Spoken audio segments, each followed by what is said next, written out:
Sobra-sobrang kabayarang lupain ko. Bilang kabayaran sa pagkakautang ko sa'yo. Gahaman ka, Don Miguel! Ganid at sukaba! Wala kang awa sa mga moralita! Pagbabayaran mo ang kasamaan mo!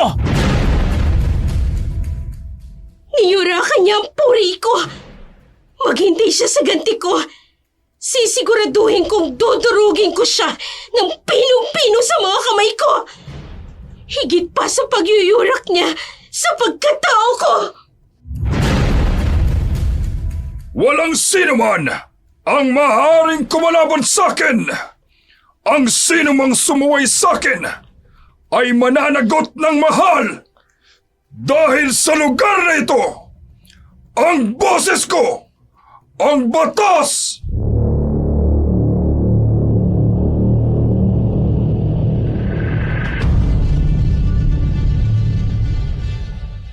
Dark Shadows 101. In the world of darkness, various forms of evil unfold.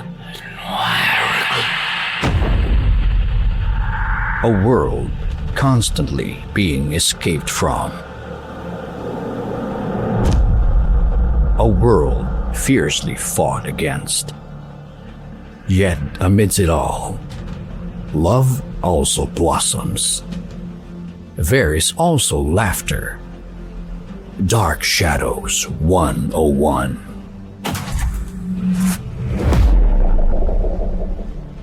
Subscribe and click the bell button to stay updated on our new videos.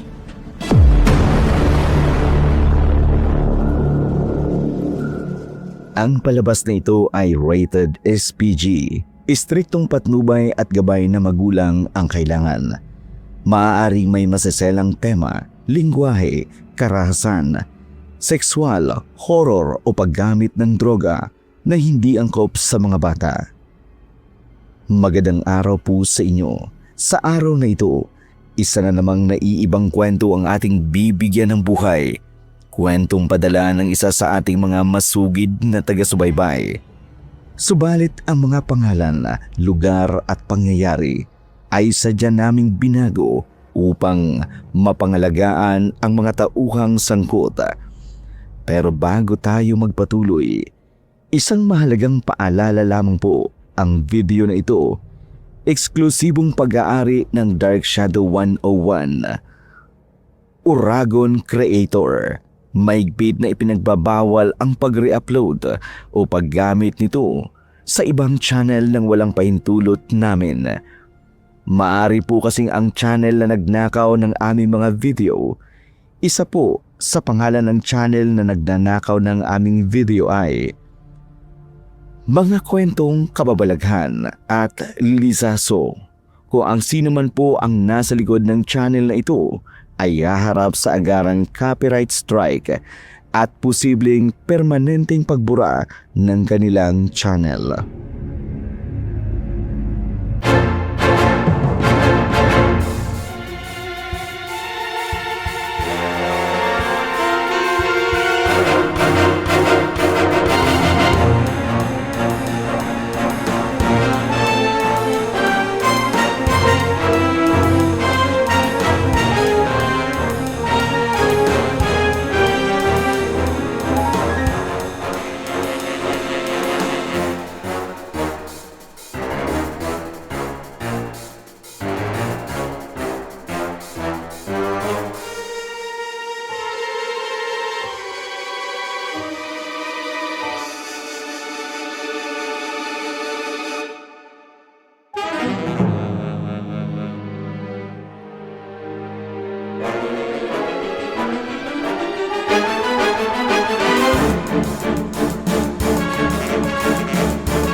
Rosita.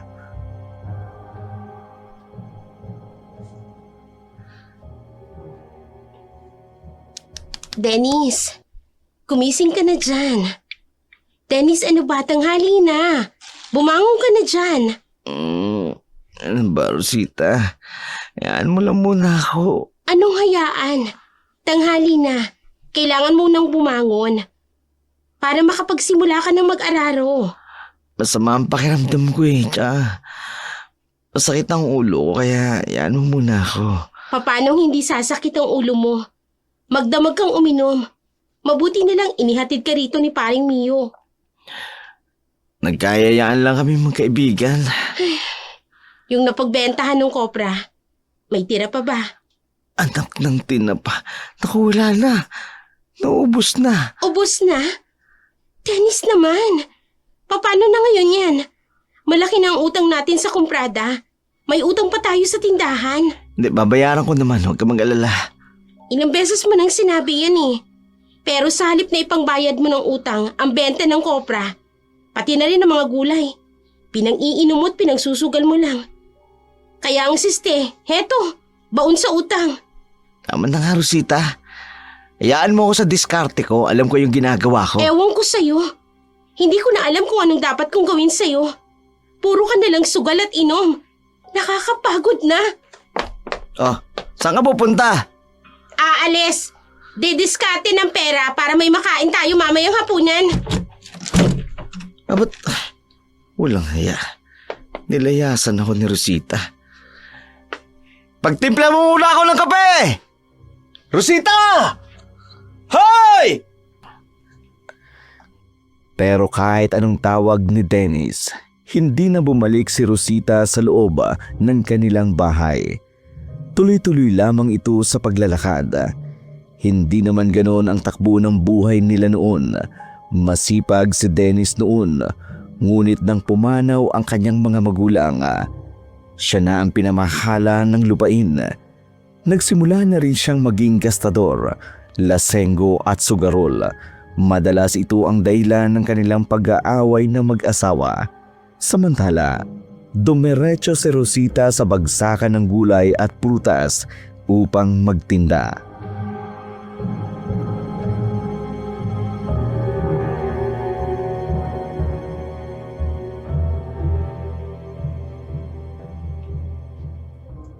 Mga suki, bili na po kayo. Sariwa pa ito't bagong ani lang. Suki, halika na rito. Ano ba namang nangyayari sa akin? Bakit ba? Bigla akong nakaramdam ng pagkahilo. Rosita, ayos ka lang ba? Ayos lang ako. Salamat. Bigla naman yata ang pagkahilo ko. Siguro dahil kapilang ang laman ng tiyan ko. Mabuti pa, ilako ko na lang itong mga tinda ko para makauwi ako kaagad sa bahay.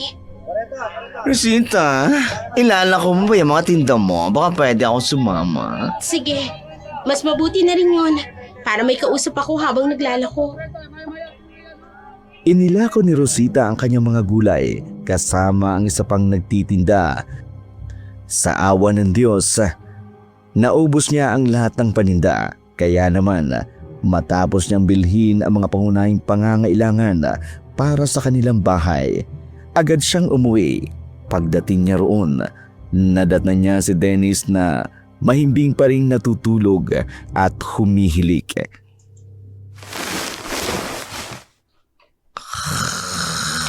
Dennis! Dennis, gumising ka nga dyan. Nakapagtinda na ako't lahat, humihili ka pa rin. Dennis! Rosita, andiyan ka na pala. Oo, narito na nga ako. Ikaw, anong ginagawa mo? Bakit nakahilata ka pa rin dyan? Sabi ko naman sa'yo, masakit yung ulo ko eh. Wala ka talagang balak na magbungkal ng lupa ngayon? Bukas na lang. Dennis naman, malapit na ang tag-ulan. Hindi ka pa nakakapagbungkal at nag-aararo ng lupa. Ni wala pa nga tayong binhi ng mais. Anong itatanim natin sa darating na tag-ulan? May kopra naman tayo. Paano kung bumagsak ang presyo ng kopra? Alam mo ikaw, Rosita, napakanega mo. Tingnan mo, hitik ang bunga ng mga nyog ngayon. Hitik nga. Ang ibig sabihin, malakas ang supply ng kopra. At ibig sabihin, bagsak presyo. Nemas naman oo. Di ka ba talaga titigil sa pagbubunga nga mo? Hindi. Hanggat hindi ka kumikilos, talagang magbubunga nga ako dito. Oo na. Babangon na. Ay, lahat yung buhay na to. Oo. Hindi ko malang magawang magpahinga dito sa bahay na to. Hindi mo magawang makapagpahinga? Eh ako na nga ang halos gumagawa ng lahat. Kung marunong lang ako magbungkal at mag-araro ng lupa, Tama na. eh di sana ako na lang gumawa nun. Ako na yung kikilos. Dahil wala ka namang ginagawa. Kung hindi ang magsugal at magpaumaga sa inuman. Tama na, sabi nakarende na yung boses mo, Rosita. Tumahimik ka na nga. Gusto mong manahimik ako, kumilos ka. O eto na nga, visit naman o. Kumikilos na nga. Nahihilo na naman ako. Ano ba talagang nangyayari sa akin? Nang araw na yun, umalis si Dennis sa kanilang bahay nang hindi alam ni Rosita kung saan ito nagtungo, habang si Rosita naman ay biglang nakaramdam ng pag-aalala. Nang maisip niyang matagal na pala siyang hindi dinadatnan, doon niya nakumpirma na maaaring nagdadalang tao siya.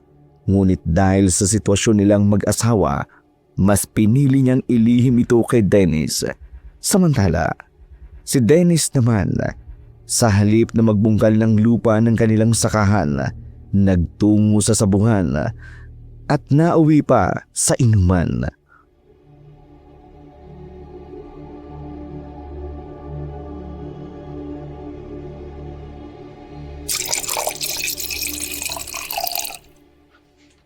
Pare, inom lang akong bahala sa inyo.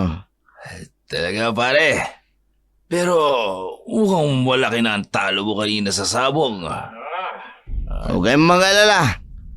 Kayang-kaya kong bawin ang pagkatalo sa sabo. Ngayon, mag-happy-happy lang muna tayo. Sabi mo eh. Sige. Sige! Inom lang tayo. Inom lang. Magdamag, mag-inuman. Walang gihinto hanggat walang sukat. Gabang! Narinig niya mga pare. Dennis! Paktay tayo dyan pare. Si Maring Rosita oh. Ano bang ginagawa mo rito babae na to? Sinasabi ko na nga ba eh. Narito ka lang. Dito ako. Anong ginagawa mo rito? Sinusundo ka. Alam mo ba kung anong oras na? Mag-aalas 11 na ng gabi. Alam mo pa ba ang daan pa uwi, ha? Malamang. Kung nabago na yung daan, hindi ko na alam. Alam ko ang daan pa uwi sa bahay ko yun eh. Yun naman pala eh. Bakit dito ka dumiretso sa inuman? Nag-happy-happy lang naman kami. Di ba mga pare? Happy-happy ang tawag dyan? 3 galong ng tuba na ang naubos ninyo? Tama na, Rosita. Nakakayos mo kung pare ko. Paring Dennis. Yung mas mabuti pa sigurong muwi na kayo ni Maring Rosita. Hindi. Doon na kayo sa bahay niyo mag-uusap. Nakakaya sa inyo eh. May ilan tayo. Pare, ayos lang. Umuwi na tayo, Dennis. Kapag hindi ka pa kumilos dyan, susunugin ko yung bahay natin para tuluyan ka ng walang uuwian. Basta talang buwan na to. Nawal mo talaga ako, Rosita? Pare, kalma lang. Salamat, pare. Ano? Hindi ka talaga kikilos? Hindi ka tatayo dyan? Eto na! Tayong-tayo na ako! Uwi na! Untik na buhay. Mga pare, baka alam mo na si Mrs. Tara lang nga! Naligo ka ba? Babay mga pare. Pasuray-suray na naglakad si Dennis habang patuloy pa rin ang kanyang malulutong na mura. Pagdating nila sa kanilang bahay, panay pa rin ang sumbat at kuda ni Dennis na labis na namang ikinaiinis ni Rosita.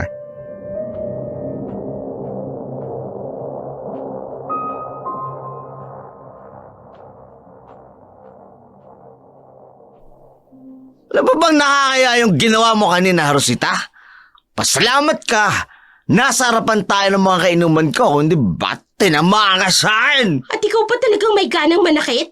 Samantalang ikaw nga itong nagiging pabigat! Sinasambatan mo na ako ngayon? At bakit hindi? Yun naman ang totoo, di ba? Totoo ang sinasabi ko! Tumigil ka na sabi! Aray ko! Dennis, ano nangyayari sa'yo? Bakit namimilipit ka? Andiyan ka, Rosita! Dennis, sandali lang! Sobrang sakit! Hingin ako ng tulong sa mga kapitbahay! Sandali! Bilisan mo, Rosita! Sobrang sakit talaga ng tiyan ko! Oo na, sandali lang! Natatakot na ako eh! Sandali! Kaagad na humingi ng tulong si Rosita sa kanilang mga kapitbahay. Halos hindi niya alam ang gagawin sa takot at pangamba. Agad nilang dinala si Dennis sa pagamutan sa bayan at doon niya narinig ang sinabi ng doktor. May sakit na raw sa atay si Dennis. Cirrhosis, dulot ng labis na pag-inom ng alak. Ayon sa doktor, maaga naman at maaring maagapan, ngunit kailangan ng puspusang gamutan at malaking halaga ng pera. Halos mahilo si Rosita sa narinig.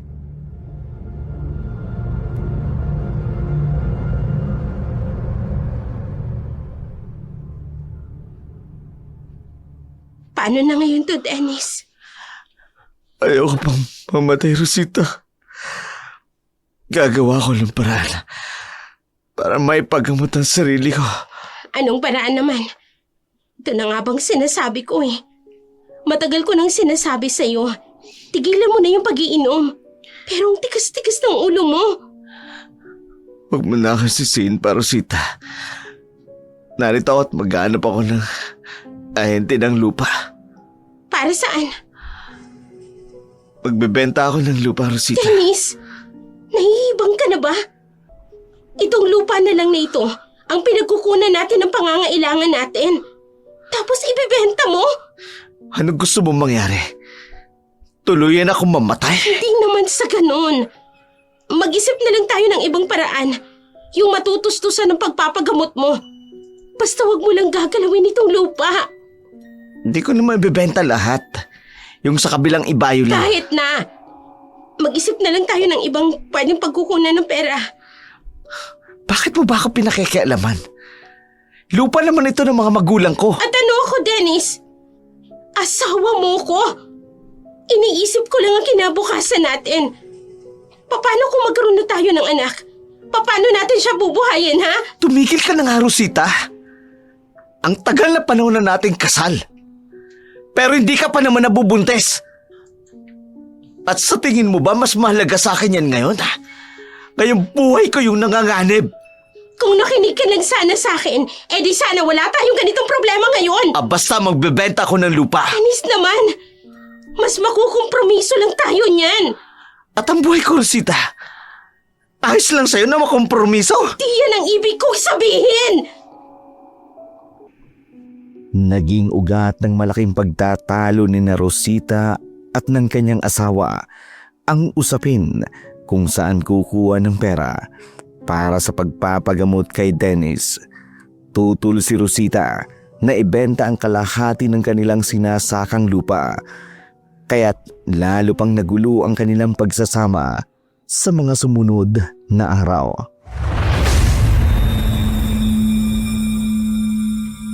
Totoo ba itong nalaman ko, Dennis? Nakipag-usap ka sa isang ahente? Oo. Dinala niya ako sa opisina nila. Nagkausap na rin kami ng broker. Talaga bang magbibenta ka ng lupa? Dennis naman, akala ko ba napag-usapan na natin to? Pumayag na ba ako? Basta buo na ang pasya ko. Ebebenta ko ang lupa, Rosita. At tayo? Paano tayo? Saan tayo pupulutin pagkatapos? May maliit na lote pa naman na matitira sa atin. Pwede nating tirahan yun. Sinabi ko naman kasi sa'yo, mag-isip na lang tayo ng ibang paraan. Kung kailangang mangutang tayo o lumapit sa mga kamag-anak natin, gagawin natin. Basta wag mo lang ibebenta itong lupa. Nakahihiya nang lumapit sa mga kamag-anak natin, Rosita. Isa pa, hindi natin alam kung tutulungan ba nila tayo. Basta, Hindi ako sang-ayon sa gusto mo. Bahala ka kung hindi ka sang-ayon. Basta buo na ang pasya ko. Dennis! Kulim... Dennis! Bilisan mo, Rosita. Dennis! Bilisan mo! Sige, dito ka lang. Kukunin ko lang yung gamot mo. Sandali lang!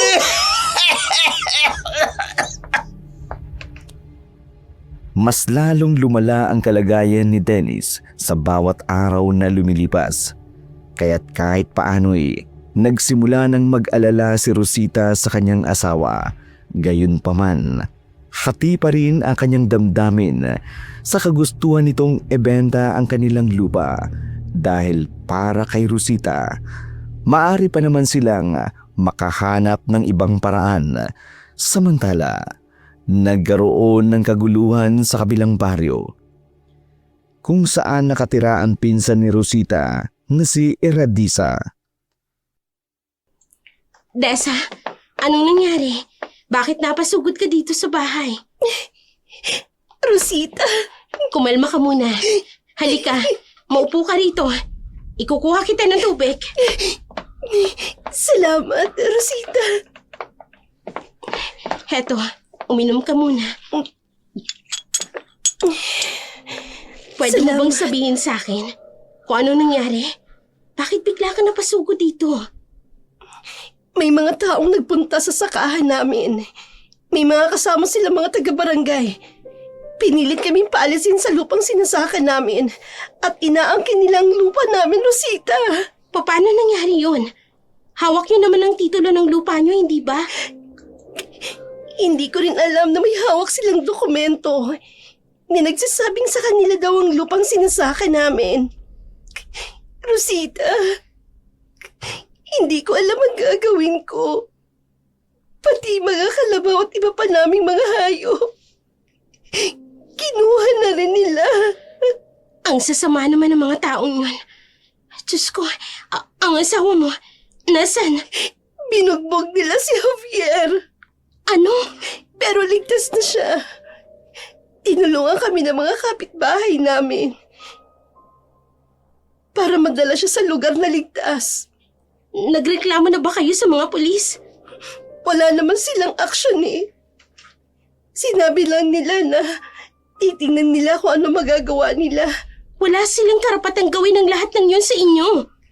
Alam ko, mga hayop sila. Inagawan nila kami ng lupain. Kaya ngayon nakikituloy muna kami sa mga magulang ko, Rosita. Malapit lang naman dito ang bahay nila inay sa bahay niyo. Oo, binisita ko rin sila nung nakaraang araw. Siya nga pala. Nasaan ang asawa mo? Hindi ko nga rin alam kung saan na naman nagpunta yung lalaking yun.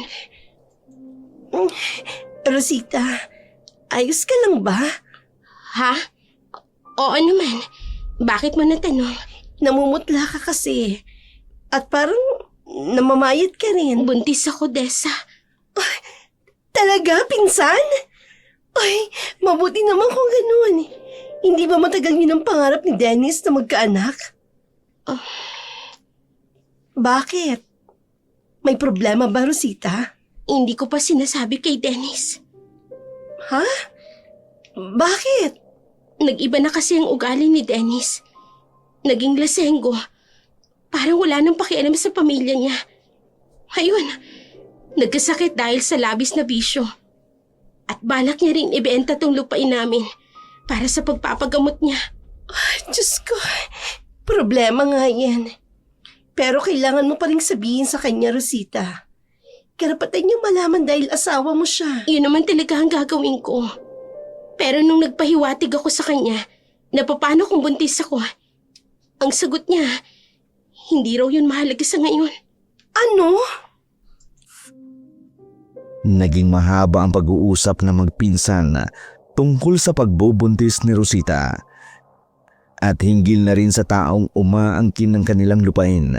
Makalipas ang ilang araw, napansin ni Rosita ang tila pagkabalisa ng kanyang asawa na parabang may malaki at malalim itong pinagdadaanan.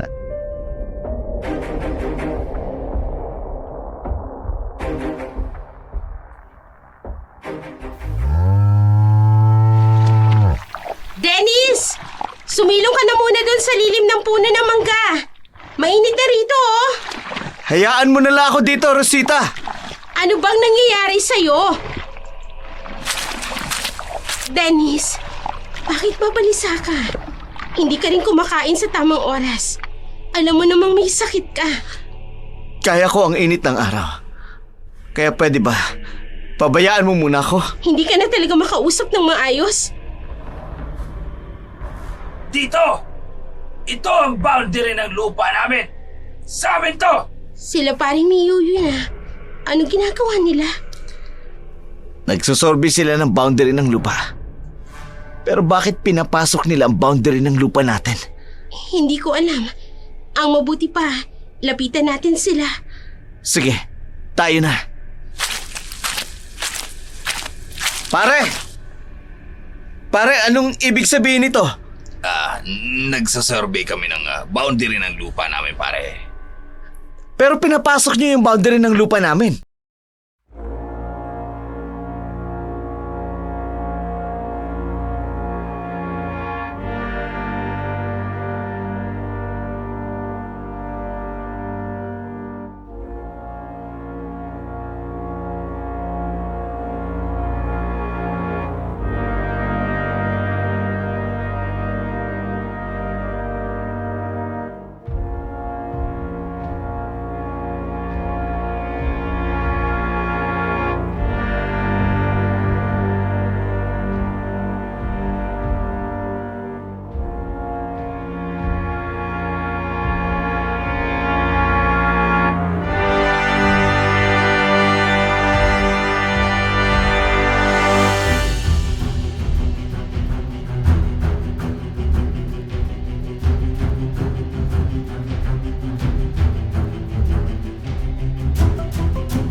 Tama ka.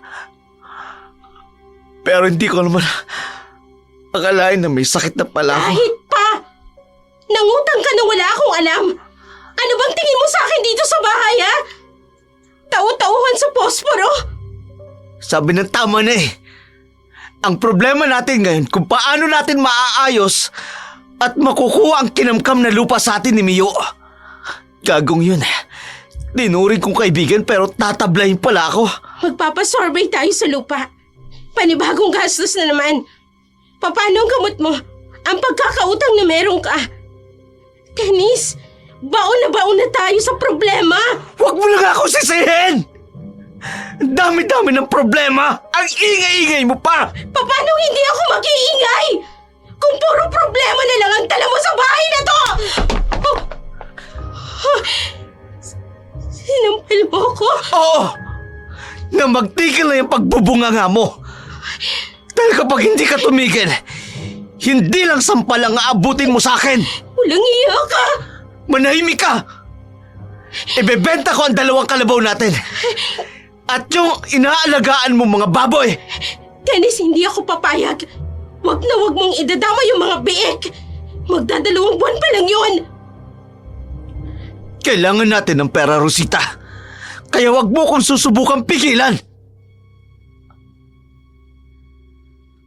Walang nagawa si Rosita nang ibenta ni Dennis ang 2 kalabaw na ginagamit sa pag-aararo. Partida'y isinama pa nito ang 7 biik na 2 buwang inaalagaan niya. Napaiyak na lamang si Rosita sa loob ng kanilang bahay habang marahang hinihimas ang impis pa niyang tiyan. Doon niya napagtanto, hindi pala iyon ang tamang oras upang ipaalam kay Dennis ang kanyang pagbubuntis. Samantala, kinaumagahan, muling nagkagulo sa kanilang baryo.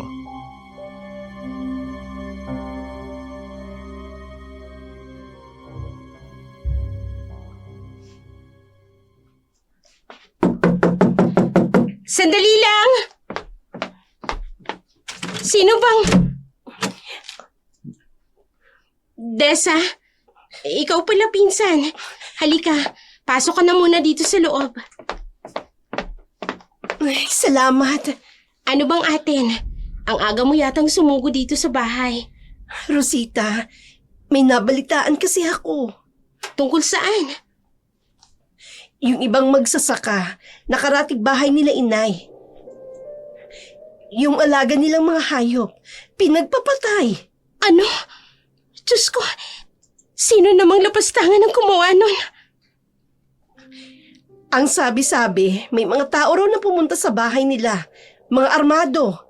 Tapos pinagtataga at pinagbabaril ang mga alaga nilang hayop. Ano na bang nangyayari dito sa lugar natin? Nung isang araw, may mga kapitbahay kami na pinasok ang boundary ng lupa namin. Nabalitaan ko nga rin. Oh, kayo, kumusta? Anong balak niyo ni Dennis? Isinanggunin niyo na ba sa surveyor's office? Hindi. Kapag ginawa namin yun, maglalabas na naman kami ng pera. Alam mo namang kailangan namin ng pera ngayon. Oo nga pala. Pero, teka lang. Ano nangyari dyan sa kaliwa mong pisngi? Bakit ba namumula yan? Ano, parang nangingitim? Eto ba? Sinampal ako ni Dennis. Ano? Pero bakit? Nag-away kami. Nalaman ko kasi na may malaki siyang pagkakautang at ipinatalo sa sugal. Ano? Siya na nga itong may pagkakasala, siya pa itong nananakit. Pero hindi naman siya dating ganyan ah. Sinabi ko naman sa'yo, Tessa. Unti-unti nang nagbago si Dennis. Konting-konti nilang talaga. Parang gusto ko nang sumuko sa pagsasama namin. Pero Rosita, paano ang pinagbubuntis mo? Hindi ko alam. Pero kung hindi siya magbabago, baka mapilitan akong makipaghiwalay sa kanya. Malungkot na tiningnan ni Iradisa ang pinsan niyang si Rosita. Halos sabay silang lumaki at likas na malapit sila sa isa't isa. Katunayan, maging ang kanilang mga napangasawa ay matalik na magkaibigan ng binata pa. Kaya kilala ni Iradisa si Dennis bilang mabait at maalaga. Ngunit sa nakikita niya ngayon na kalagayan ni Rosita, masasabi niyang nagbabago na nga si Dennis. Samantala, patuloy ang pananalakay ng mga armadong kalalakihan sa kanilang baryo, dahilan upang mabalot ng takot ang mga tao. Ang iba namay napilitan na lamang ibenta ang kanilang mga alagang hayop kesa tuluyang mawalan ng pakinabang. Sa kabilang dako naman, si Dennis merong kinatagpong isang tao.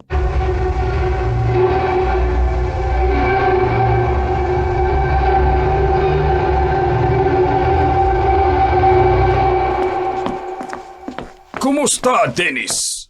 May ipangbabayad ka na ba sa akin? Mukha yatang matagal nang tenga ang pera ko sa'yo. Don Miguel, humihingi po ako ng kahit konting palugit. Ito lang po yung perang dala ko ngayon. Palugit? Ang dami ko ng palugit na ibinigay sa'yo. Tubuan ka naman ng hiya sa katawan mo. Nangangako po ako, Don Miguel. Gagawa ako ng paraan upang mabayaran ka. At ano pala itong nabalitaan ko sa mga tauhan ko? Pumunta ka sa isang land broker. Oo. Isa kasi yun sa paraan ko upang mabayaran ang utang ko sa'yo, Don Miguel. Ulupong ka talaga, no? Ho? Alam ko naman na may sarili kang lupa, Dennis.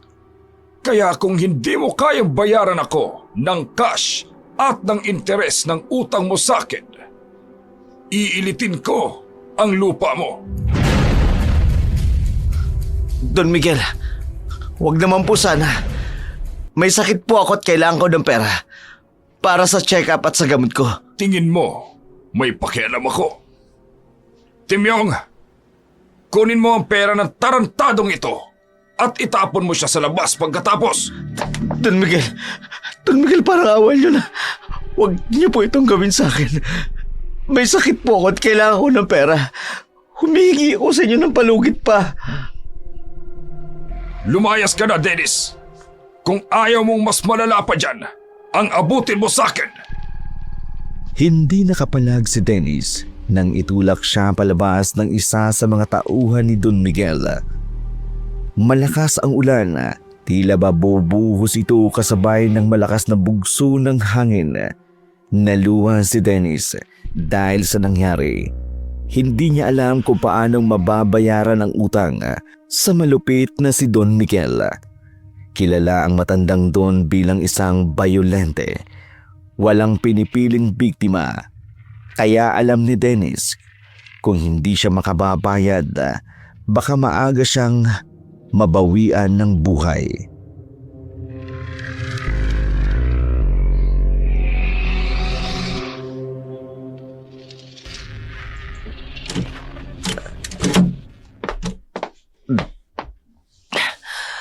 Mabuti naman at gising ka pa, Rosita. Mabuti rin at naisipan mo pang umuwi. May pinuntahan lamang ako. Halos bumabagyo na kanina, Dennis. Kung saan-saan ka pa nagpunta. Halos mamatay na ako sa kakasalba ng mga binhi natin. Pati na yung mga alagang hayop. Tapos ikaw, painom-inom lang. Mag-aaway na naman ba tayo, Rosita? Hindi tayo mag-aaway kung matino ka. At bakit uminom ka na naman? Alam mo namang may sakit ka sa atay. Napapagod na ako sa'yo eh. Napapagod ka na pala eh. Ano pang dapat gawin? Gusto mo makipag-iwalay? Kung sabihin kong oo, dahil pagod na ako sa'yo. Di sige! Total, pagod na rin ako sa pagbubunganga mo! Mas mabuti pa nga siguro na maghiwalay na lang tayo. Baka sakaling magtino ka. Ang yabang mo maghamon! Bakit? Saan ka ba pupulutin kapag nakipaghiwalay ka sa akin? Uuwi ako sa mga magulang ko. Alam kong magagawa pa rin nila akong tanggapin. Hindi katulad mo. Sa halip na paluguin ang ari-ari ang iniwan sa'yo ng yumao mong magulang. Tama na. Nilulustay mo Tama pa. na! Tama na sabi! Sobra ka na talaga! Ulang ka! Tinulak mo ako palabas ng bahay! Lumayas ka sa pamamahay na to, Dennis! Bakit ako maglalayas? Bahay ko rin to! Basta lumayas ka rito! May karapatan din ako sa bahay na to dahil legal mo akong asawa! At hindi ako aalis sa sarili kong pamamahay! Buksan mo to! Walang yakang babae ka! Buksan mo tong pinto! Rosita! Lumayas ka na! Hanggat hindi ka nagtitino, hindi maayos ang pamilyang to! Sige! Aalis ako! Bahala ka sa buhay mo, bisit!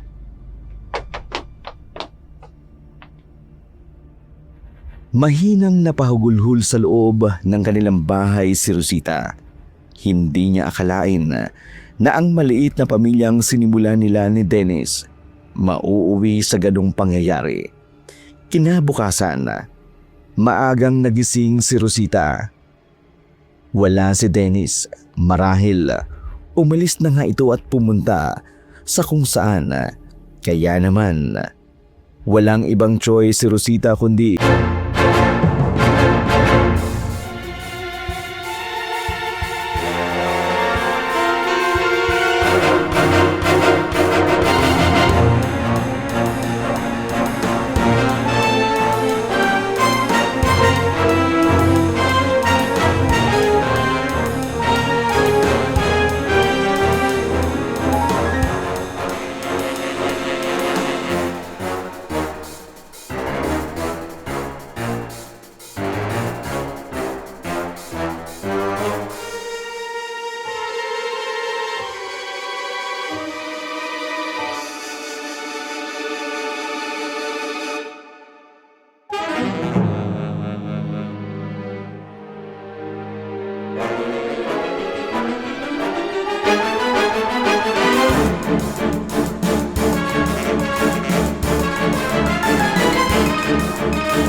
Siguro kayong napagkasunduan o pinirmahan na kontrata. Ay, syempre meron. Hawak ko. Kaya wala na kayong magagawa pa. Don Miguel, nakikiusap po ako. Magkano po bang utang ng asawa ko? Baka magawa namin ng paraan. 250,000. Ho? Ganun kalaki ang pagkakautang niya sa'yo? Oo. Hindi pa dyan kasama ang interes. Hindi maaari ito. Walang iyo ka. Hindi ako papayag. Hindi pwede. Mrs., may mga kasama akong otoridad. At nakita mo ang taong yon. Ang mga kapitbahay namin, bakit pinapalabas mo sila ng bahay nila? Dahil akin na rin ang mga lupain nila. Kayo! Babarilin niyo ang mga alaga niyang hayop para mapilitan silang umalis dito sa lupain ko.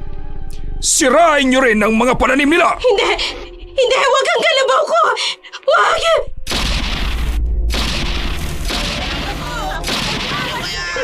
Diyos ko! Pinagpapabaril nila ang mga alaga naming hayop at sinira ng mga tauhan niyang pananim namin. Lumayas na kayo dito sa lupain ko! Mga hampas lupa! Alis! Don Miguel! Anong ginagawa niyo sa mga alagang hayop ng kapitbahay namin? Dennis, pinatay niya ang mga alaga nating hayop. Inaangkin niya ang lupa natin. Dennis, mabuti naman at narito ka na. Kinukuha ko lang kung anong akin. Hindi mo pwedeng gawin ito, Don Miguel. Wala sa kasunduan natin to. Wala. Heto nga oh, may mga papeles na ako. Wala akong pinirma na kahit ano, Don Miguel. Wala ka nang magagawa, Dennis. Kapag pera ang gumalaw, kasunod niyan, ang mga korap na opisyal, busugin mo lang ang mga yan. Susunod sila sa kahit na anong ipinag-uutos sa kanila. Kaya pala winaldas ang flood control dahil maaaring isa ka sa kanila. Nakinabang ka sa perang dapat sana'y pakinabangin ng taong bayan. Hayop ka Don Miguel. Wala kang puso. Hindi ka ba naawa sa mga tao rito? Masyadong personal yun ah. Bakit naman ako maaawa sa inyo? Sino ba kayo? Hoy! Ano pang hinihintay nyo? Rat-ratin nyo na yan! Patayin lahat ng mga animal na yan! Rosita, umalis na tayo dito. Pero Dennis, Halika na. Umalis na tayo dito. Wala tayong magagawa. May mga armado siyang tauhan. Wala tayong ibang mahinga ng tulong. Tingnan mo mga kasama niya. Mga kilalang korap na pulis. At si Kapitan. sige, umalis na tayo. Nagmamadaling tumakas ang mag-asawang Dennis at Rosita. Humalo sila sa ibang mga taong nagsipulasan habang muling binabaril ng mga tauhan ni Don Miguel ang kanilang mga alagang hayop at sinimulang sunugin ang kanilang mga bahay. Samantala, nang maantala na ang pangyayari, biglang natigilan si Don Miguel bago tumingin sa isa niyang tauhan.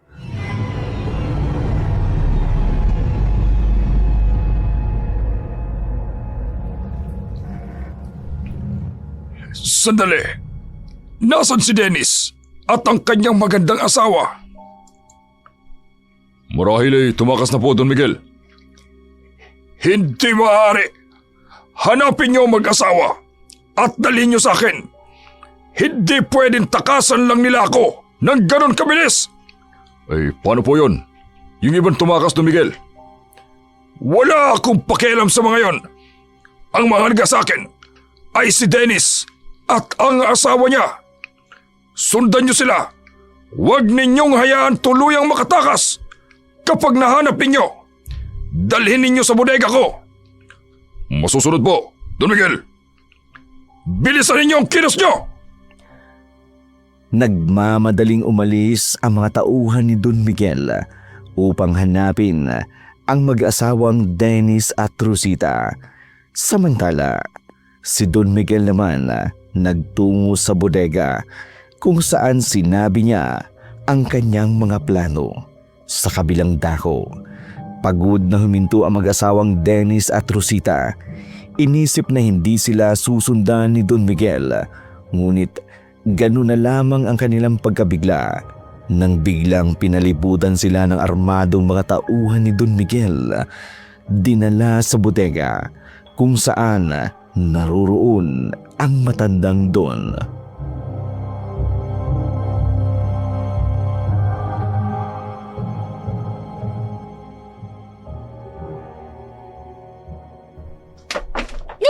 Ano ba? Bitiwan niyo ako! Nakuha niyo ng gusto niyo. Ano pang kailangan niyo sa amin? Hindi ko pa nakukuha ang interes ng pagkakautang mo sa akin, Dennis. Sumusobra ka na Don Miguel. Kinuha mo ng kabuhayan namin. Ano pang kailangan mo sa amin? Kagaya ng sinabi ko sa'yo, hindi ko pa nakukuha ang interes ng pagkakautang mo. Sobra-sobra ng kabayaran ng lupain ko. Bilang kabayaran sa pagkakautang ko sa'yo. Gahamang ka Don Miguel. Ganit! Sukab at wala kang awa sa mga maralita. Pagbabayaran mo ang kasamaan mo ito! Wala akong pagkakautang sa kahit na sino sa inyo. At ang lakas ng loob mong sigawan ako. Ha! Dennis! Don Miguel, tama na! Tama na! Ang ganda-ganda talaga ng asawa mo, Dennis. Don Miguel! Ang swerte mo. Anong ginagawa mo sa asawa mo? Bitiwan mo ko! Bitiwan mo si Rosita! Diba? Ang sabi ko sa'yo, maniningil ako ng interes. Ito na ang interes na sinasabi ko. Hindi! Huwag Don Miguel! Parang awa mo na! Bawa ka sa asawa mo! Dennis! Dennis, tulungan po ko! Parang awa mo na! Don Miguel, wag! Wag po!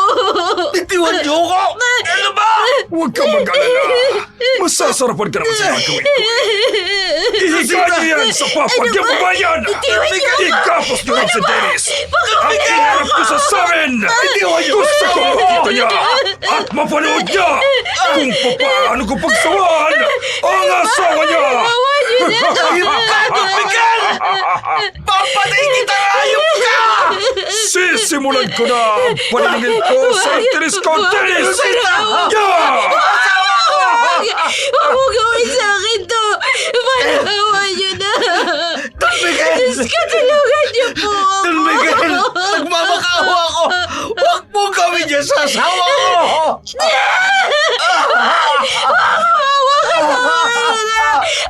Ang ganda-ganda mo talagang babae ka! Parang hindi ka asawa ng isang magsasaka! Huwag kang mag-alala! Masasarapan ka naman! Dennis, tulong! Panoorin mo, Dennis! Kung paano ko pagsawaan ang asawa sa harap mo! Manood ka! Kung paano ko sasunurin sa sula!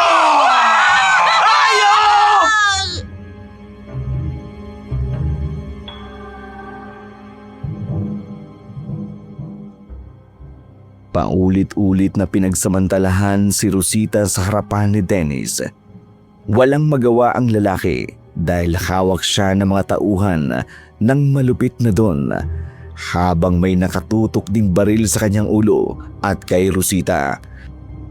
Walang sino man ang nakaririnig sa kanila sa lugar na yun kundi ang mga huni ng mga kuliglig sa gabi. Matapos ang pangahalay, itinapon ng mga tauhan ni Don Miguel ang mag-asawa sa tambakan ng basura. Bago iyon, binugbog muna nila si Dennis hanggang sa mawalan ito ng malay.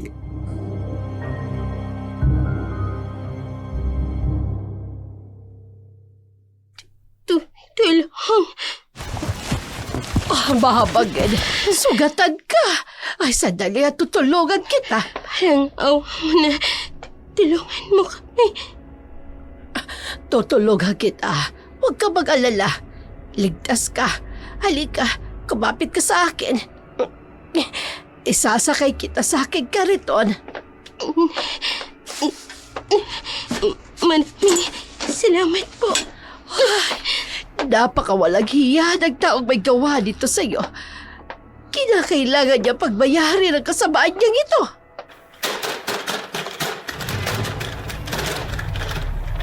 Tinulungan ng matanda ang mag-asawang Dennis at Rosita. Dinala sila sa kanyang maliit na tirahan na medyo may kalayuan sa baryo. Payak lamang ang pamumuhay ng matanda, ngunit masasabi mong hindi siya nagugutom dahil napakarami ang paninim sa paligid. Samantala, kinabukasan, bumalik na ang malay ni Dennis. Nagtataka pa ang lalaki kung nasaan sila ng mga sandaling iyon.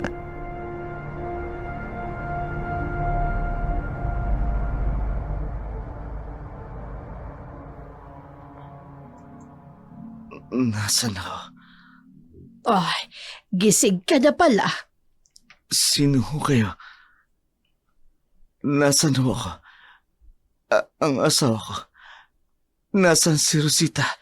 Ako si Loleng. At huwag ka mag-alala. Ligtas na ang asawa mo. Nagpapahinga lang siya. Diyos ko. Maraming salamat po kung ganun. Paano niyo po kami natulungan? Paano kami nakarating dito? Nakita ko kayo sa tambakan ng basura. Mabuti na lamang at dala ko ang kariton ko. Kinarga niyo ko? Nakaya niyo kong ilagay sa kariton niyo? Eh dahan-dahan lang. Tsaka katulog ko naman ang asawa mo. Si Don Miguel. Hayop siya. Magbabayad siya sa ginawa niya sa amin, Rosita. Don Miguel? Oo. Ang mayaman dito sa baryo. Ginasa niya ang asawa ko. Kinuha niya rin pati ang lupa namin. Pinagpapapatay niya ang maalaga naming hayop. Hindi ko makakalimutan ang paghalagyan. Aling Luling, gusto kong makita ang asawa ko. Gusto ko siya makausap.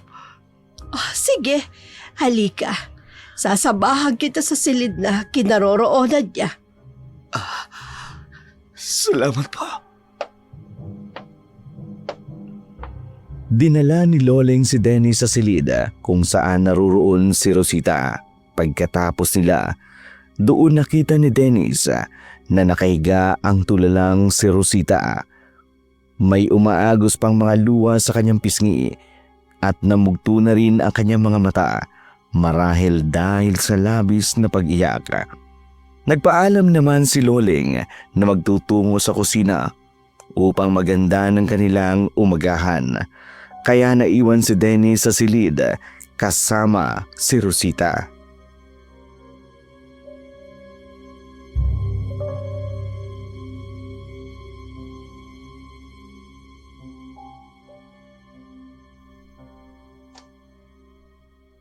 Rosita, Ayoko munang kausapin ka, Dennis. Rosita, patawarin mo ko. Patawarin mo ko't wala man lang ako nagawa. Nang halayin ka ng hayop na si Don Miguel. Pero pinapangako ko sa'yo, Rosita. Gaganti ako. Igaganti kita. Gusto kong ako mismong tuturo kay Don Miguel. Hayaan mong ako na lang. Ako ang hinalay niya ng paulit-ulit, Dennis. Samantalang ikaw, walang nagawa kung hindi panoorin ang kahayupan niya. Hawak ako ng mga tauhan niya. Huwag na tayo magsisihan. Tapos na ang kahayupang ginawa niya sa akin. Ang gusto kong mangyari ngayon, kung paano makaganti sa hayop na matandang yon. Ako rin, Rosita. Niyurakan niya ang puri ko. Maghintay siya sa ganti ko. Sisiguraduhin ko. Tudurugin ko siya ng pinong-pino sa mga kamay ko. Higit pa sa pagyurak niya sa pagkatao ko. Kita ni Dennis ang matinding galit sa mga mata ng kanyang asawa. Tila ba nagliliyab ang mga iyon at handang tumupok anumang oras sa taong kinamumuhian niya. Makalipas ang ilang sandali, tinawag na sila ng matandang si Loleng upang kumain. Pagdating nila sa hapag, nakahain na ang simpleng putahing inihanda nito. Maamo ang mukha ni Loleng, bagamat halos puti na ang lahat ng kanyang buhok. Nananatili pa rin siyang maliksi sa pagkilos.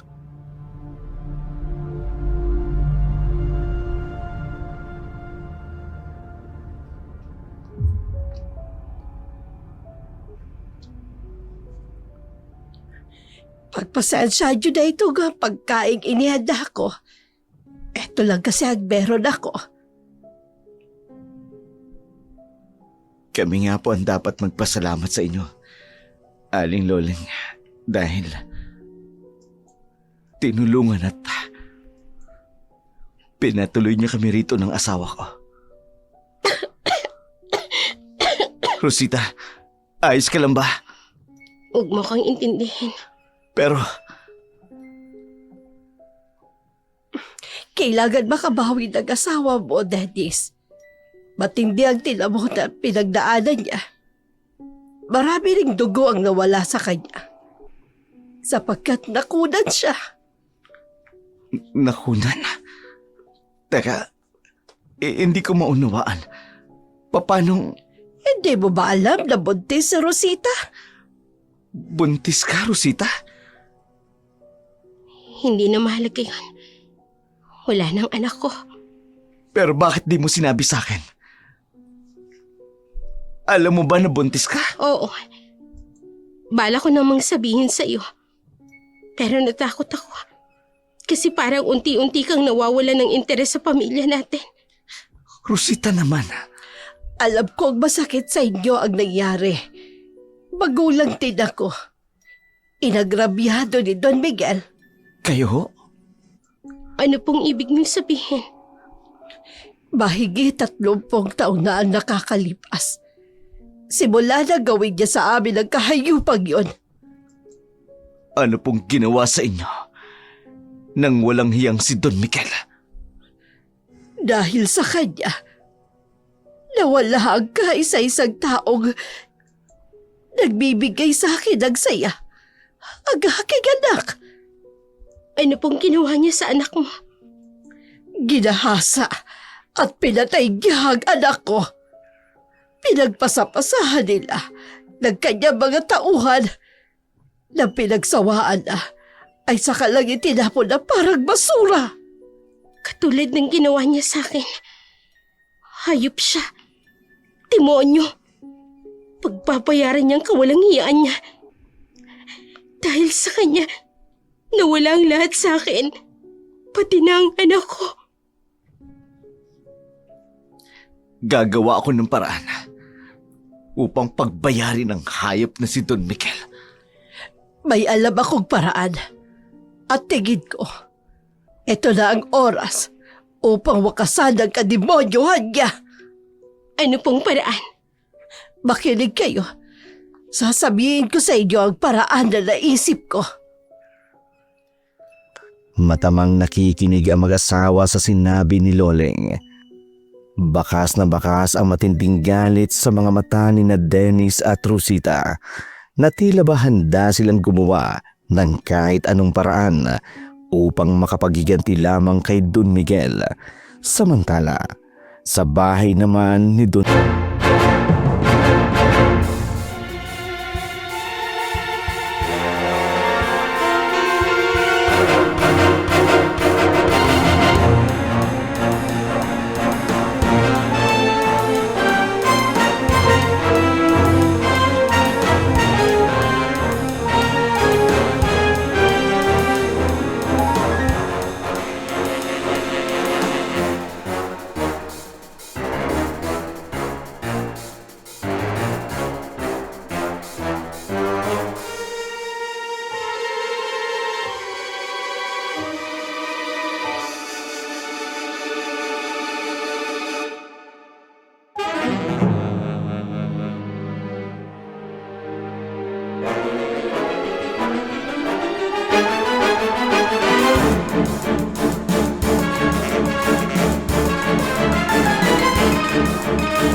Ang maaaring kumalaban sa akin.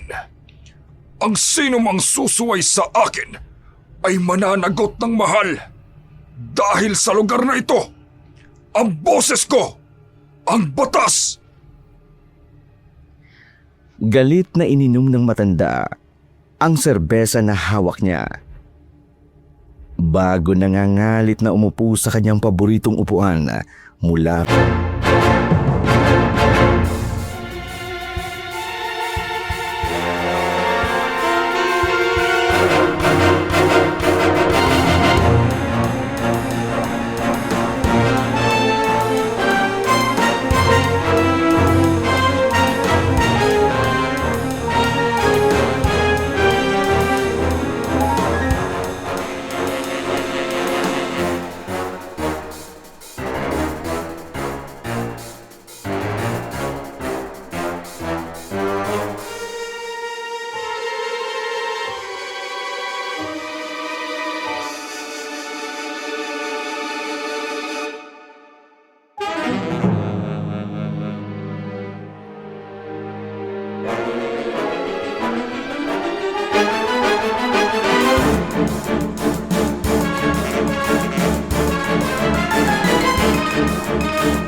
Ganti ko na ang aking anak. Sabay tayong gaganti sa hayop na yun, Aling Loleng. Tama ka, Rosita.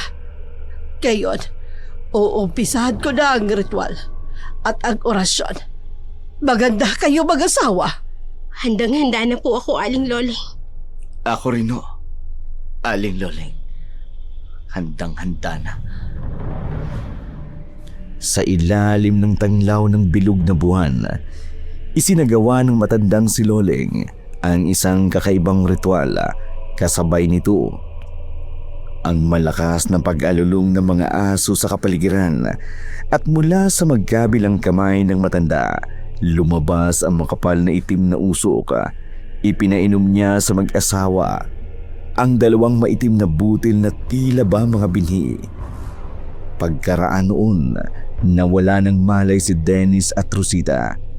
Kinabukasan, payapa silang nagising at sa kanilang harapan, naroroon ang matandang si Loleng.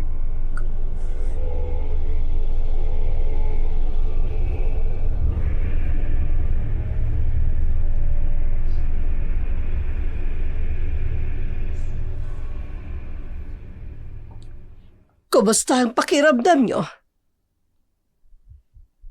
Maayos naman po ang pakiramdam ko, Aling Loleng. Mga aswang na ba kami? Nagtagumpay ka ba, Aling Loleng? Oo, ngunit hindi pa kayo ganap na mga aswang. Sa gayon, ay unti-unti nyo pa lamang mararamdaman ang kakaibang lakas at pagbabago nyo sa katawan. Pero mas magiging malakas kayo sa susunod na kabilugan ng buwan. At yon ang oras na isasagawa natin ang ating mga plano. Hindi na ako makapaghintay pa. Konting tiis na lang, Dennis at Rosita. Magagawa rin natin ang ating paghihiganti. Nawala ng pananakit ng katawan ko. Pati na rin ang mga sugat ko. Unti-unti na rin naghilom.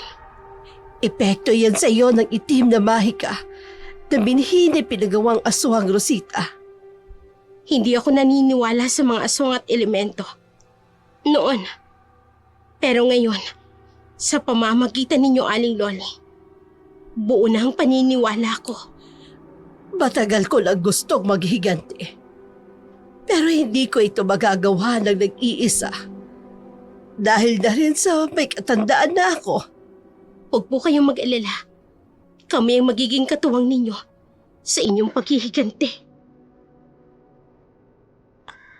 Nakangiting pinagmasdan ni Loleng ang mag-asawa sa kanyang harapan. Batid niyang puno ng galit ang kanilang mga puso. Katulad ng sa kanya. Lalong-lalo na si Rosita. Samantala, sa pagsapit ng gabi, ng araw na yun, palihim na pumuslit si Rosita mula sa tahanan ni Loleng dahil may binabalak siyang gawin.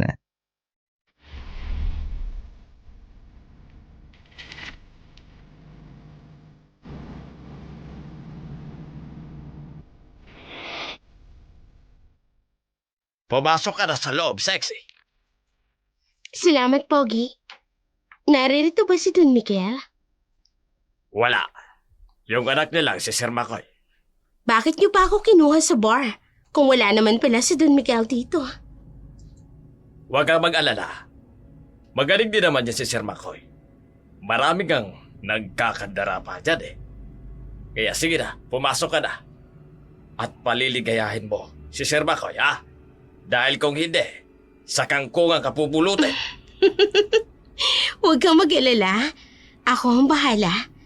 Dahil kumbaga sa pagluluto, specialty ko ang kumapang. Magaling. Kung hindi lang talaga ako natatakot sa bala ng baril ni Don Miguel at Sir Makoy, tinira na kita. Naklang ibas, sexy mo eh. At ang bango-bango pa. Lihim na natawa si Rosita. Wala ni anumang konding kamalay-malay ang lalaking nasa kanyang harapan. Na siya ang babaeng pinagsamantalahan at itinapon nila kamakailan dahil sa kanyang kasuotan at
Ano na po? Namatay ang anak ko dahil sa kapabayaan ninyo. Ngayon, buhay mo ang magiging kapalit. Don Miguel, huwag po. Parang awa nyo na. May pamilya po ako. Wala akong pakialam sa pamilya mo, gago ka! Heto bagay sa'yo! Yan ang nararapat sa'yo. At kayo, sunduin niyo sa bayan ng bunso kong anak na si Hernan. At talid dito, may mahalaga kaming pag-uusapan. At kayo, hanapin niyo ang babaeng bayaran na nagnakaw at pumatay sa panganay kong anak. At kapag natagpuan ninyo siya, iharap ninyo siya sa akin upang ako mismo ang humatol ng kamatayan sa kanya. Masusunod po, Don Miguel. Masusunod po. Labis ang galit ni Don Miguel. Nagwawala ito sa buong mansyon. Nagbabasag ng mga gamit at nagsisisigaw na tila ba isang halimaw na handang manila ng sinumang hahadlang. Takot na takot ang kanyang mga tauhan. Halos walang kumikibo.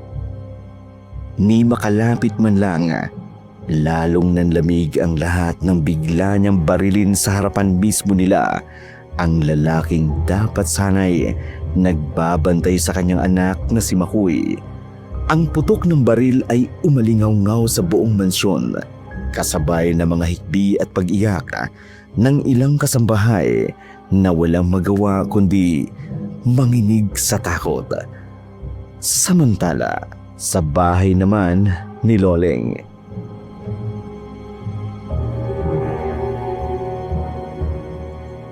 Saan ka galing kagabi, Rosita? Sa labas, nagpahangin lang. Nagpahangin po magdamag. Gising ka rin ba buong magdamag? Alam ko malaki ang kasalanan ko sa'yo at sa pamilya natin. Pero pakiusap naman. Huwag kang gagawa ng ikapapahamak mo. Matagal na ako napahamak, Dennis. Kaya nga tayo humantong sa ganitong sitwasyon, hindi ba? Hindi ko alam kung saan ako magsisimulang humingi ng tawad. Lalo na sa nangyari sa anak natin. Wala nang bata. Patay na. Binaboy na ako. Wala nang paraan para maibalik sa dating lahat. Sa ngayon, ang isipin na lang natin kung paano tuluyang makaganti at mabawi ang dapat nating bawiin kay Don Miguel. Gusto ko sanang makausap kayong dalawa. Pero mukhang masinsinan yata ang inyong pinag-uusapan. Babalik na lamang ako babaya. Hindi na po kailangan, Aling Loleng. Tapos na rin naman po kami mag-usap ni Dennis. Ano po bang gusto niyong sabihin sa amin, Aling Loleng?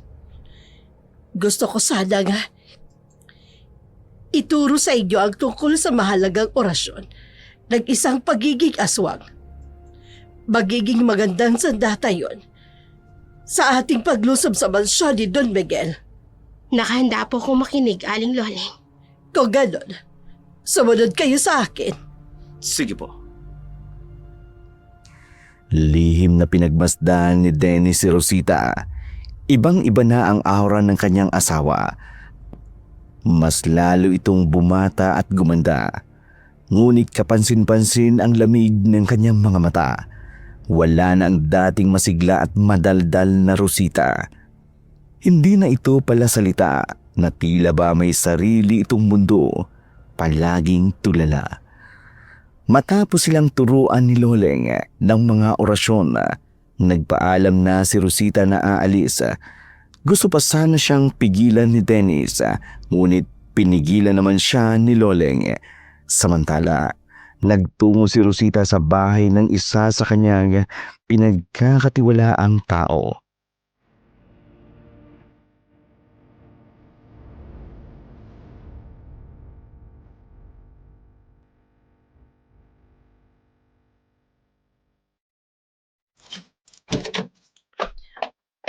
Rosita? Pinsan! Ikaw ba yan? Diyos ko, mabuti naman at nandito ka. Labis kami nag-alala para sa inyo ni Dennis. Pwedeng pumasok. Oo naman. Halika, pasok ka dito sa loob. Pasensya na lang kasi makalat. Hindi pa kasi ako nakakapaglinis. Oh, pinsan, hindi kita nakilala. Ang ganda-ganda mo. Salamat. Sila... Chang, nasan? Nasa kabilang baryo, nakiani ng mani at mais. Doon sa malayong kamag-anak natin. Wala na kasi kaming pera, Rosita.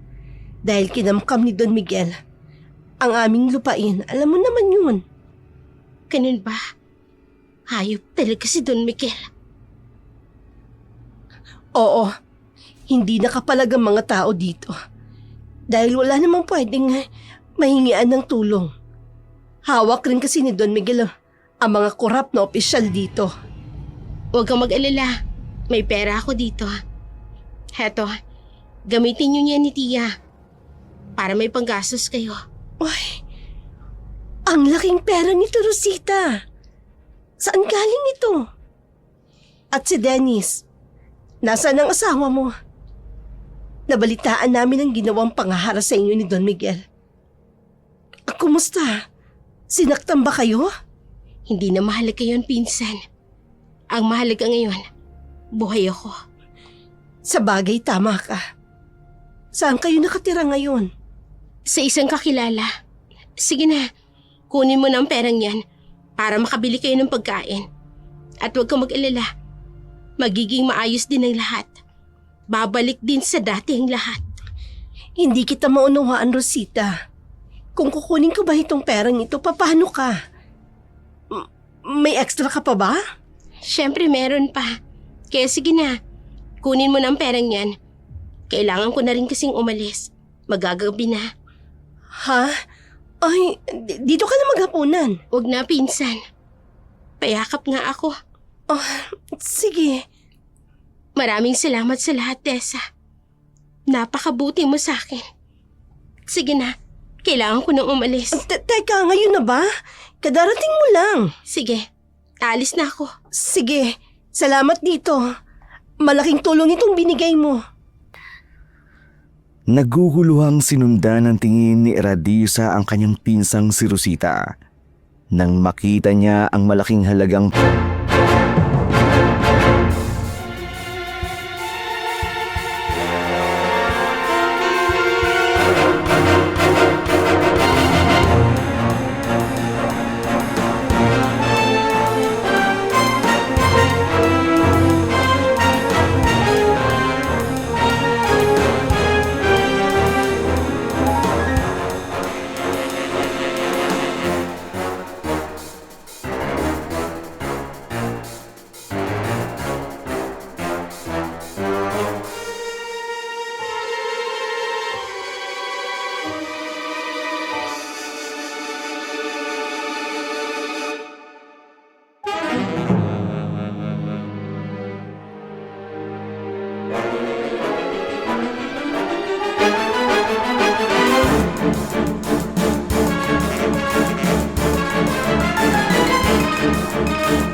Ating plano.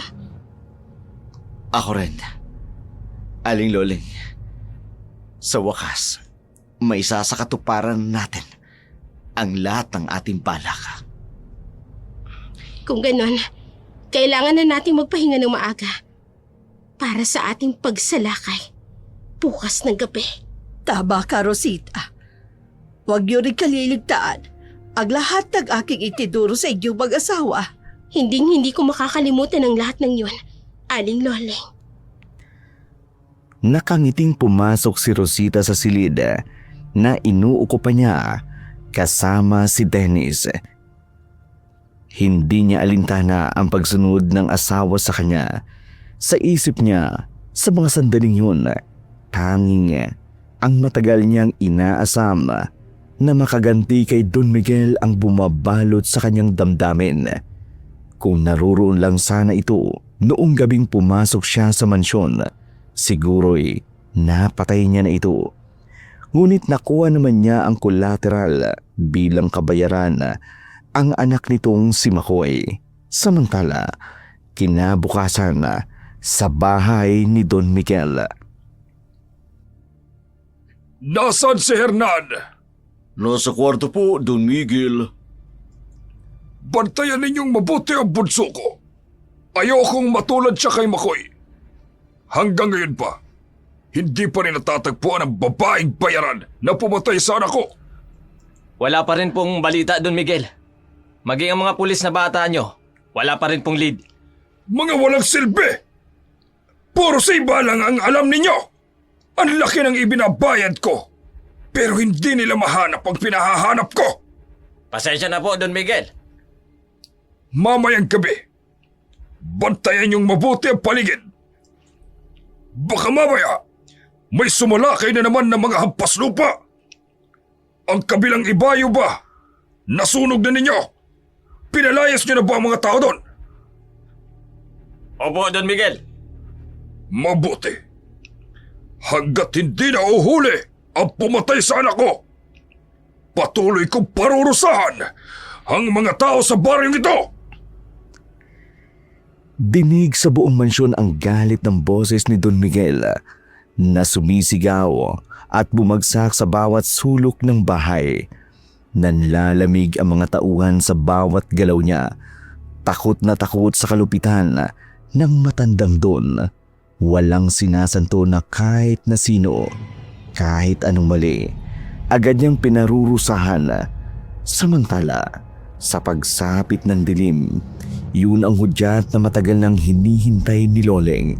Ang gabing handa na para sa kanilang lihim na paghihiganti. Ito na ang pinakahihintay natin. Sunugin ang dapat sunugin! Itatapon ko ang dinamitang ito sa isang bodega upang doon matuon ang pansin nila. Katulad nito. Ayun, may malakas na pagsabog. Kaagad na kumalat ang apoy sa paligid. May sumasalakay sa atin! Hanapin ang salarin! Abulahin ang apoy! Sumugod na tayo!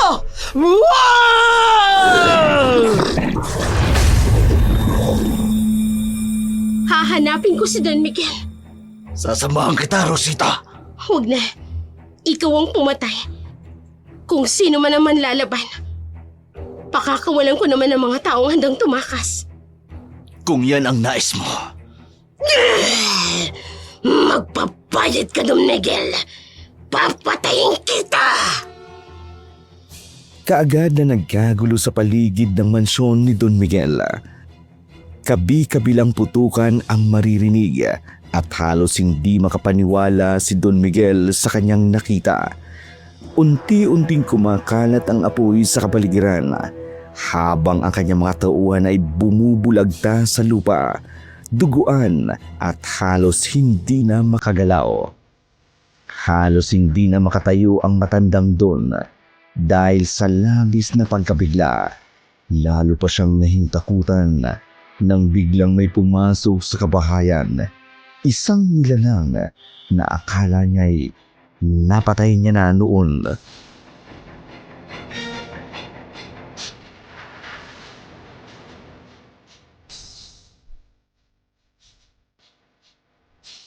Kumusta, Don Miguel? Hindi! Ikaw! Imposible! Pinatay ka na ng mga tauhan ko! Kayo ni Dennis! Bakit narito ka pa ngayon?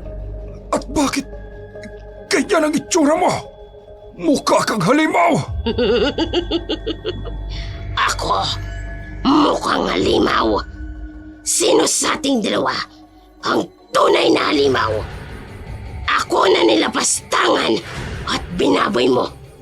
O ikaw, na isang dekada nang kumakamkam ng salapi at ng lupain ng magsasaka. Lumayo ka sa akin! Kung hindi, papatayin ka ng mga tauhan ko! Wala ka ng mga galamay, Don Miguel. Patay na silang lahat. Pinatay na sila ni Dennis. Anong uri ng nilalang kayo? Mga aswang kami! Sino ka naman? Hindi mo ba ako natatandaan, Don Miguel? Ako si Loleng, ang dating yaya ng anak mong si Makoy. Hindi ito totoo. Ipinatapon na kita noon. Bakit buhay ka pa rin? Sandali. Ikaw ba ang pumatay kay Makoy? Patay na si Makoy? Oo. May pumatay sa kanya. Ikaw ba ang may kagagawa nun, Loleng? Hayop kayo! Kayong mga aswang! Pagbabayaran nyo ang ginawa nyo sa anak ko! Hindi ko pinatay si Makoy. Pero mabuti na rin na nangyari yon sa anak mo. Gayon, alam mo na ang pakiramdam ng namamatayan ng anak. Hayop kayo! Mga halimaw! Layuan niyo ako!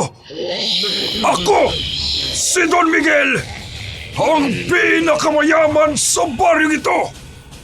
Dapat kayong matakot sa akin! Wala ka ng kapangyarihan pa, Don Miguel. Lahat ng ninakaw mo, mawawala sa'yo at maibabalik sa dating may-ari. At itong mansyon, tutupukin namin hanggang sa maging apo. Hindi wayulin ko! Hindi ako makahiga!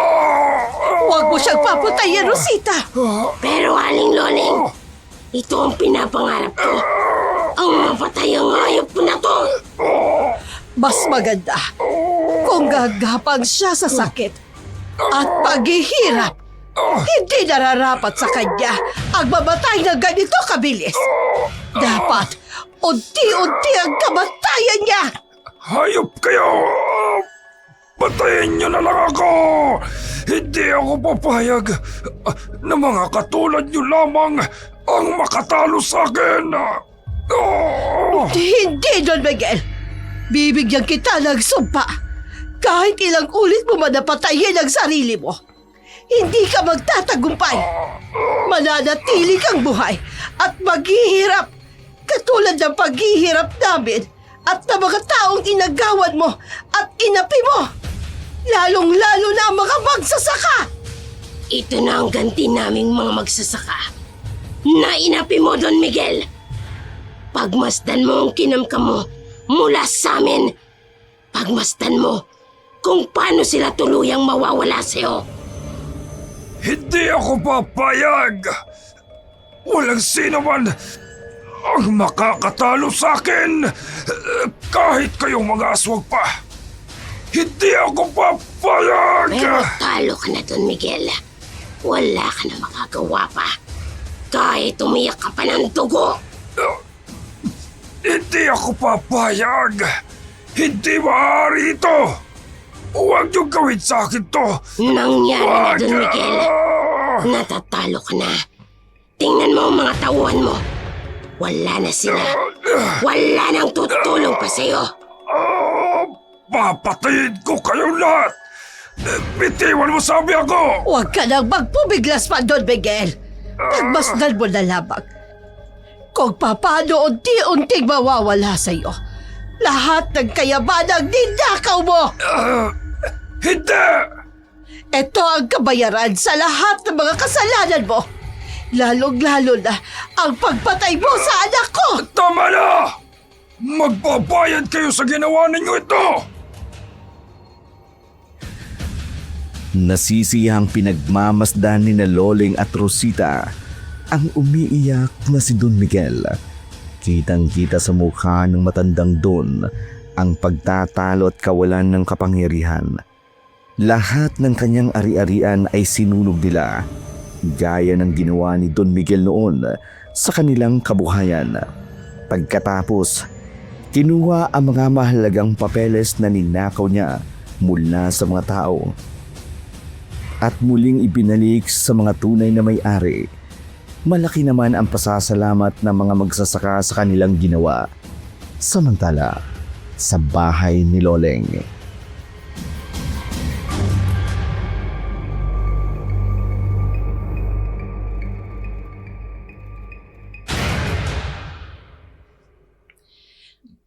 Maraming salamat sa naging tulong niyo sa aking mag-asawa. Ngayon masaya na ako dahil sa wakas ay nabigyan ko ng katarungan ng pagkamatay ng anak kong si Roxanne. Kami ho ang dapat na magpasalamat sa inyo, Aling Loleng.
Pangit!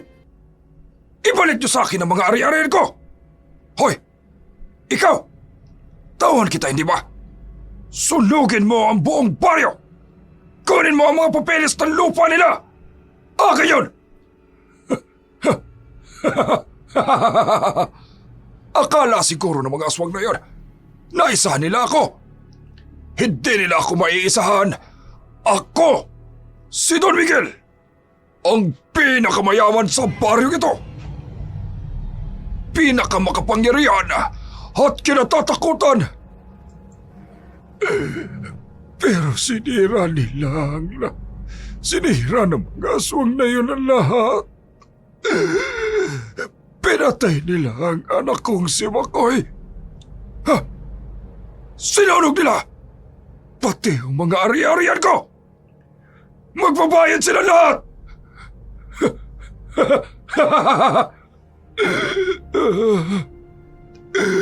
Pagbabayarin ko silang lahat. Hoy! Ako si Don Miguel! Hindi mo ba ako kilala? Mayaman ako! dahil sa matinding depresyon, unti-unting nasiraan ng bait si Don Miguel. Wala na ang maranyang buhay niya, maging ang kanyang mansyon ay sira-sira na. Halos lahat ng kanyang tauhan ay namatay sa pakikipaglaban sa tatlong aswang na sina Loleng, Dennis at Rosita. Ang tanging natitira na nag-aalaga kay Don Miguel ay ang anak niyang si Hernan. Labis na nasaktan ang binata sa kalagayan ng kanyang ama at sa kanyang isip, nagbabalak siyang magiganti sa mga taong sumira sa kanilang pamilya. Hinanapan niya ang tatlong aswang na siyang dahilan ng lahat ng iyon. Samantala, sa harapan ng nasusunog na bahay ni Rosita at Dennis, nakatayo ang mag-asawa. Nalulungkot, habang pinagmamasdan ang kanilang natupok na tahanan. Rosita, Wala ng bahay natin. Wala ng anak natin. pwede rin naman natin buuing muli ang pamilya. Magsimula tayo muli. Huli na, Dennis. Anong ibig mong sabihin? Nung una, sabi ko sa sarili ko, magtitiis ako. Baka sakaling magbago ka. Dahil hindi ka naman dating ganyan. Pero dahil din sa'yo, kaya nasira ang buhay ko. Dahil sa'yo, nawala ang anak natin. Rosita, humingi ako ng tawad sa lahat ng nagawa kong kasalanan. Patawarin mo ako sa naging kasalanan ko sa'yo. Naging masama akong asawa. Nalulung ako sa bisyo at sa sugal. Pero pangako, makipagbalikan ka lang sa akin. Aayusin ko ang lahat. Dennis, ilang beses na kitang pinagbigyan. At maniwala ka sa hindi. Mabigat din sa akin ang desisyon kong ito. Pero gusto kong magsimula muli. Na sarili ko naman ang uunahin ko. Gusto kong kalimutan ang lahat ng kalbaryong ito sa buhay ko. Pero paano ko? Ang pamilya natin. Makakahanap ka rin ng panibagong pag-ibig, Dennis. Babaeng tatanggapin ka kung sino ka. At sana sa pagkakataong yon, huwag mo nang ulitin ang pagkakamaling ginawa mo sa akin. Maging mabuting tao ka na. Hindi. Hindi, Rosita. Rosita, patawarin mo ako. Hindi ko kaya mawala ka sa akin, asawa ko. Patawarin mo ko, Dennis. Pero hindi ko na kayang tingnan ka pa. Katulad ng dati. Dahil sa tuwing nakikita kita, binabalik mo lang ang masasakit na alaala na gusto ko nang kalimutan. Rosita. Rosita, patawarin mo ako. Patawad. Paalam. Dennis.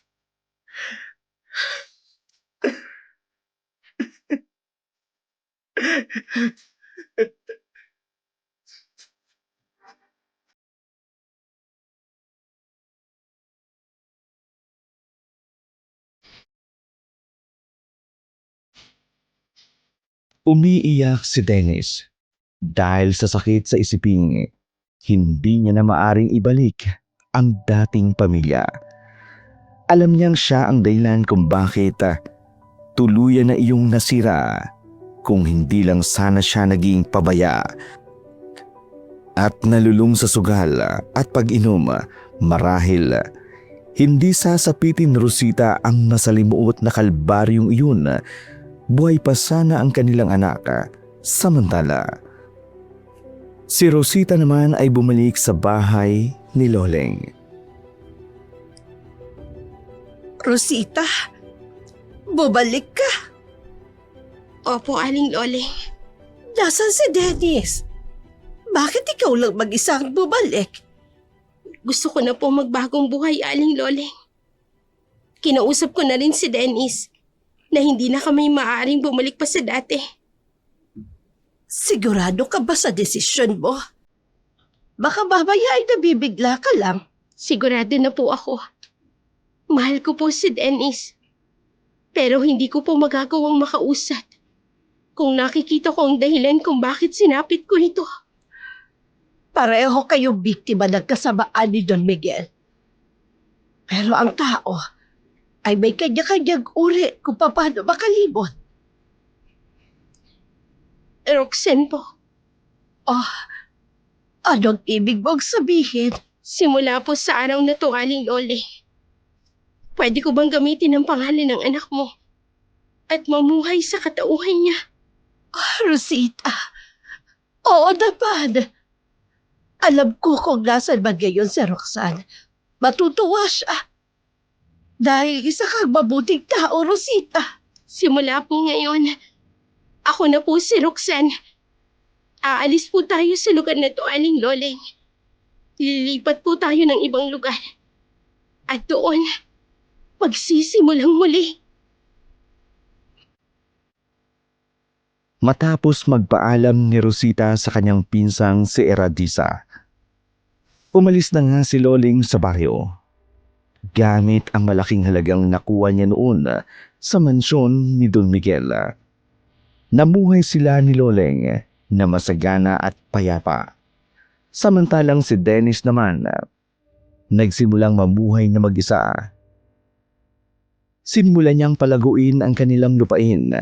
Pilit na itinatago ang kanyang pagiging aswang. Nalulungkot man siya sa bawat alaala ng nakaraan. Unti-unti niyang natatanggap ang bigat ng kanyang mga pagkakamali. Sa katahimikan ng kanyang pamumuhay, napagtanto niya kung bakit siya iniwan ni Rosita at unti-unti ring natutunan niya na patawarin ang sarili. Isang hakbang patungo sa tunay na pagbabago at kapayapaan. Mga kaibigan, hanggang dito na lamang po ang ating dula para sa araw na ito. Naway inyo pong naibigan ang aming tampok na palabas. Muli, kami ay taos-pusong nagpapasalamat sa aming mga sulid na kaanino. Hanggang naririyan po kayo, patuloy na sumusuporta. Kami po ay hindi titigil sa paghahatid ng makabuluhan at kapanapanabik na kwentong aswang. Maraming salamat po. Hanggang sa muli. Kung bago pa lamang kayo sa aming channel, huwag kaliligtaang mag-subscribe, mag-like at mag-share. At siguraduhin i-click ang notification bell para updated kayo sa mga bagong video na aming i-upload. Pwede rin po kayo mag-iwan ng inyong mga saloobin at comments. Masaya po kaming marinig ang anumang mga mensaheng nanggagaling sa inyo. Maraming salamat po.